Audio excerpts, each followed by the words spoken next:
विभिन्न देशों में घोड़े की उत्पत्ति का वर्णन। घोड़े के 4 भेद होते हैं जो देश और प्रकृति के भेद के अनुसार कहे गए हैं। शालहोत्र के अनुसार उत्तम, मध्यम, अधम और नीच घोड़े माने गए हैं, जिनका वर्णन शालहोत्र के अनुसार किया जा रहा है। देश के अनुसार घोड़ों की स्वभाव पर अंतर पड़ता है। यहाँ पर हम अलग अलग देशों में घोड़ों का वर्णन कर रहे हैं। सारे देशों में घोड़े की उत्पत्ति कही गई है, परंतु जो देश विशेष हैं, यहाँ पर उनका ही वर्णन किया जा रहा है। घोड़े की उत्पत्ति के लिए उत्तम देश का कथन अरब, इराक और नीलरोध नामक देश के घोड़ों को उत्तम माना गया है। यहाँ के घोड़ों को दरियाई भी कहा जाता है। ईरान और तुर्किस्तान के घोड़े कुरंग यानी कि बादामी रंग के होते हैं। कंधार देश, सिंधु देश और तिब्बत में पाए जाने वाले घोड़े के पुट्ठों पर चक्र के आकार का चिन्ह होता है। श्रीधर का कहना है कि इन सब देशों के घोड़े धन्य होते हैं। इसके साथ पंजाब राज्य भी घोड़ों के लिए उत्तम माना गया है।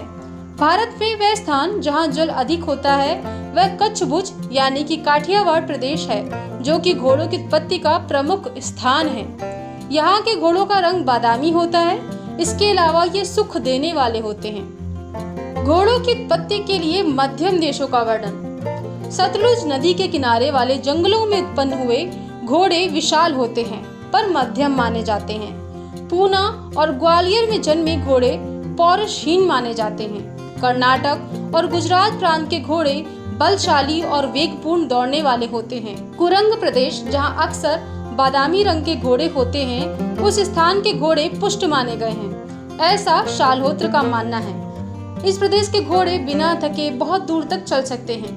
ये बहुत ही बलशाली होते हैं। रंगपुरी जुमला नामक घोड़ा और भूटानी घोड़ा छोटा माना जाता है, जो कि पहाड़ी देश नेपाल, भूटान आदि में उत्पन्न होता है। इनको मध्यम कहा जाता है। सनीपुर और कनकानी स्थान में घोड़े विजय कराने वाले होते हैं और कद में छोटे होते हैं। इनको भी मध्यम कहते हैं।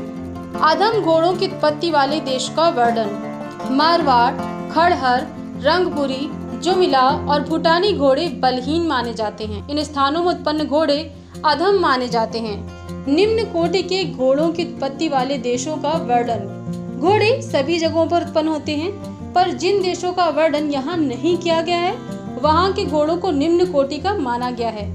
इसके अलावा और भी मत विचार हैं। जिन घोड़ों की छाती सकरी यानी कि पतली, खुर मोटा, गर्दन लंबी, कमर छोटी, पतली थूथुन जैसे अरबी और ईरानी घोड़ों के होते हैं, इनको खुदकानी भी कहा जाता है। जिनका माथा चौड़ा, पतली थूथुन, सुंदर कनपटी और जो घुड़साल में भी पैरों से लेकर ऊपर तक सीधे रहते हैं, ऐसे घोड़े सौभाग्यशाली देश के माने जाते हैं। इन घोड़ों की प्राप्ति बड़ी कठिनाई से होती है और यह उछलने कूदने में जल्दबाजी करते हैं। ऐसे घोड़े देखने में सुंदर होते हैं और भक्कर देश में पाए जाते हैं।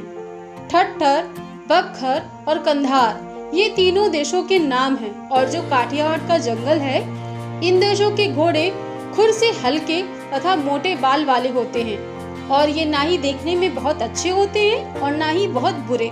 इन देशों के नीचे काबुल है। यहाँ के घोड़े विलायती कहे जाते हैं। इनकी गर्दन और कान लंबे होते हैं। जिन घोड़ों की कमर चौड़ी, कान छोटा, पूंछ और टाप भारी हो, मुख मोटा हो और आगे व पीछे से बराबर दिखता हो, ऐसे घोड़े को सभी चाहते हैं। इन घोड़ों को तुरंग कहा जाता है और ये बहुत कम देखने को मिलते हैं। जिन घोड़ों की पीठ पर गहरी लाइनें होती हैं, उसे कच्छी यानी कि कच्छ देश का कहते हैं। ये देखने में सुंदर होते हैं। खुरासान देश के घोड़ों को अच्छा माना जाता है क्योंकि यहाँ के घोड़े सुंदर, क्रोधी और बुद्धिमान होते हैं। कर्नाटक और गुजरात के घोड़े ज्यादा खाना खाते हैं और इन्हें मध्यम दर्जे का कहते हैं। शालहोत्र ने मारवाड़, कश्मीर और उत्तर दिशा के घोड़ों को निम्न दर्जे का कहा है। सिंधु नदी के किनारे वाले जंगल को छोड़कर अन्य जो देश हैं, उन्हें छोटे घोड़े पैदा करने वाला देश कहा जाता है।